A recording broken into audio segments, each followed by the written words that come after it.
চিত্রহীন রাজা এলো রাতে স্বপ্ন দেখছে যে অদ্ভুত স্বাদের একটা ফল খাইতেছে। আচ্ছা এখন হালায় রাত করে এমনি করে ফলে দিছে কামড়, ঠাস করে এক বান্দি হেডা হলো সিলেন দিয়ে উঠছে। পরে ঘুমের থা উঠছে দেখে কি এই দাসির হোক দিছে কামড়। ঠিক আছে, যাই হোক শালায় তো ঘুমের থেকে উঠে মন্ত্রী ডাক দিছে, মন্ত্রী এদিকে আমি রাত্রে অদ্ভুত স্বাদের একটা ফল খাইছি, তুই রাত যা আজকে এলান করে দে যে এই স্বাদের ফল আমারে যে খাওয়াইতে পারবো এই রাজ্যের, তার সাথে আমার মেয়ে বিয়ে দিমু।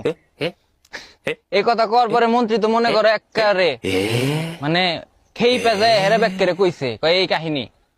সবাই তো মেলা খুশি হয়েছে, কই কি আর বালের ফল খাইছে, এটা তো আমরা তো খাওয়াই বাড়ি পারবো। এখন সবাই বিভিন্ন রকম ফল নিয়ে রাজার বাড়ি উপস্থিত হয়েছে। আনার পরে রাজা একটা শর্ত দিছে, কয় আমি রাত্রে যে ফলটা খাইছি স্বপ্নে, তোমরা যে ফল আনছাও এই ফলের সাথে যদি স্বাদে না মিলে